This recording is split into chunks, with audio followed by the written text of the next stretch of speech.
conformisme, tentative d'unité. Alors rien à voir avec le thème de la vidéo, voilà, on m'a offert gentiment des fleurs il n'y a pas longtemps, elles sont un petit peu en train de faner, et avant qu'elles soient complètement mortes, ça me faisait plaisir qu'elles laissent une trace puisqu'elles sont en train de mourir, les pauvres. Donc voilà, ça me faisait plaisir qu'elles soient dans la vidéo, comme ça, c'est cadeau, c'est gratuit, c'est amour, c'est pour moi. Comme ça, voilà, je la fais pas toute seule, elles sont là. Donc conformisme et tentative d'unité. En fait, je relisais un petit peu, j'ai écrit pas mal de thèmes, pas mal d'idées comme ça, de vidéos que je pourrais faire si j'avais envie, et j'essayais de trouver un truc sympa, parce que j'avais envie de faire une vidéo, mais je savais pas sur quoi. Et je lis cette phrase un petit peu que j'avais classée dans ma playlist base de spiritualité et d'unité, et je me dis, putain, mais oui, c'est vachement bien, le conformisme et unité. Et en fait, ouais, donc je me disais que c'était un petit peu l'occasion peut-être de parler de ça. Parce que le conformisme en général c'est mal vu, c'est péjoratif, hein, puisque c'est un peu cette idée de normaliser tout le monde, et puis qu'on devient tous des clones, et puis qu'on est tous, je sais pas, une maison, un travail, une famille, peut-être un mariage, un crédit, une voiture, peut-être, je sais pas, qu'on s'habille tous de la même façon, et puis plein d'autres trucs. Et en fait, il y a finalement je dirais une intention qui pourrait être très belle derrière ça. C'est l'unité, puisque a priori l'unité, donc c'est qu'on est donc un, et donc on pourrait dire la phrase on est tous pareils.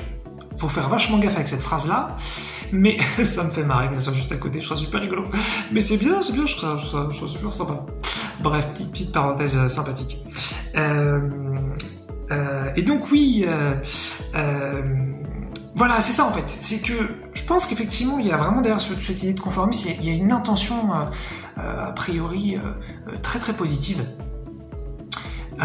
qui est que soyons tous ensemble et soyons tous pareils et soyons tous donc normaux et fonctionnons tous de la même façon. Et effectivement, je pense qu'il y a vraiment de ça dans l'unité ou dans le divin, puisqu'on est un, donc il n'y a pas de séparation, et donc on doit retrouver normalement ce que nous sommes chez tout le monde. Le souci, c'est qu'en général, en fait, dans cette histoire de conformisme, on oublie un petit peu, je dirais, le paradoxe divin, qui est certes, nous sommes un, nous sommes donc pareils, mais aussi, nous sommes uniques. Il y a notre unicité, notre identité personnelle à prendre en compte. Hein. J'avais fait d'ailleurs dans la même playlist, j'avais fait quelques vidéos ou audios sur beauté et identité. Et en fait, voilà, c'est cette idée-là. Et je me disais, c'était intéressant de voir ça comme ça, parce que je sais qu'il y a des gens qui sont par exemple donc anti-conformistes. Hein. Et on peut comprendre, parce que c'est comme moi par exemple, on m'a forcé à aller à l'école donc, quand j'étais petit, hein, comme tout le monde quoi. Et c'est vrai que c'est pas du tout donc un bon souvenir pour moi, c'est vraiment un truc que voilà, j'ai regretté et que j'ai pas du tout aimé faire. Après on peut discuter de la responsabilité à un niveau plus profond, un point de vue spirituel, un point de vue inconscient, un point de vue vibratoire. Mais en tout cas, moi consciemment en tant qu'enfant, voilà, j'avais pas du tout envie d'y aller, et la question se posait même pas. En fait, c'est un petit peu ça d'ailleurs aussi le conformisme, c'est que quelque part, on te propose pas finalement de te conformer, on te dit pas tiens, est-ce que ça te dirait de vivre comme tout le monde ou d'avoir des points communs comme tout le monde, tiens, tu vas te conformer, tu vas vivre comme tout le monde, tu vas devoir aller à l'école, aller travailler, tu vas devoir t'habiller de cette façon-là, tu vas devoir peut-être apprendre telle langue, parler d'une certaine façon, avec la politesse, voilà, et finalement, c'est peut-être aussi ça, le truc. Mais l'intention derrière pourrait être très très noble et pourrait être très belle en fait. C'est juste que c'est toujours une question aussi peut-être de comment c'est amené. Et je pense que c'est ça aussi ce qui peut-être devrait nous toucher, nous enchanter davantage. C'est plutôt que de vivre ensemble dans une sorte de soyons vraiment nous-mêmes en tant que tels, et en même temps, soyons tous ensemble. Ça fait peut-être un peu des belles phrases, genre philo, ou sans vouloir critiquer la philo d'ailleurs, mais ça fait genre, voilà, ça fait peut-être un peu fleur bleue ce que je dis, fleur bleue, bon c'est violet. Mais peu importe, ce que je veux dire, c'est que c'est ça, en fait, je voulais juste dire ça, peut-être que d'ailleurs ça va être une vidéo très courte, hein, j'ai pas pris de décision en la lançant, en la faisant. Mais je pense qu'en fait le conformisme est une très très belle idée, voilà ce que je voulais dire. Et qu'effectivement, je pense que ça, c'est très proche de l'idée divine. Mais quand on en fait un concept, quand on en fait une idéologie, quand on en fait surtout une obligation, là ça devient un délire. C'est comme si je vous disais, bah voilà, vous n'avez pas le choix, vous faites un avec Dieu, vous devez donc forcément être amour, vous devez forcément être libre, vous devez forcément pouvoir faire tout ce que vous voulez. Ça semble être positif ce que je dis, mais si je vous oblige, ça colle plus. Et c'est ça pour moi, la prison Ça, on oblige quelqu'un à le mettre en prison, mais la liberté, ça se propose. Hein, on va pas imposer l'amour, on va pas imposer la liberté, ça n'a pas de sens. Donc ça se propose, ça se partage, ça se donne, ça se reçoit.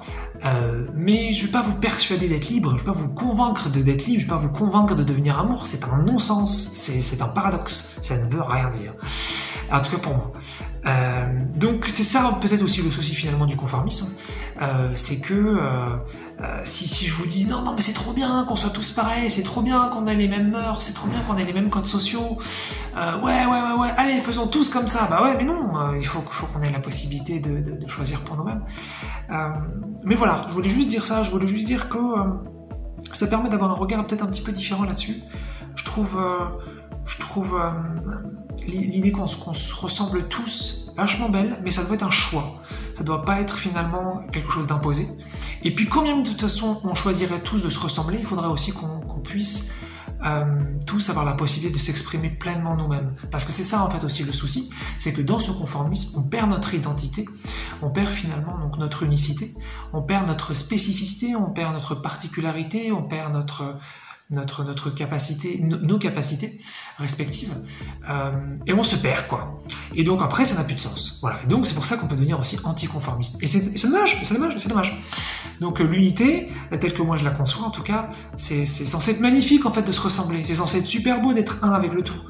Ben oui, mais on est un avec qui on est. On n'est pas un donc en perdant qui on est. Même si après ça c'est bien sûr mon point de vue.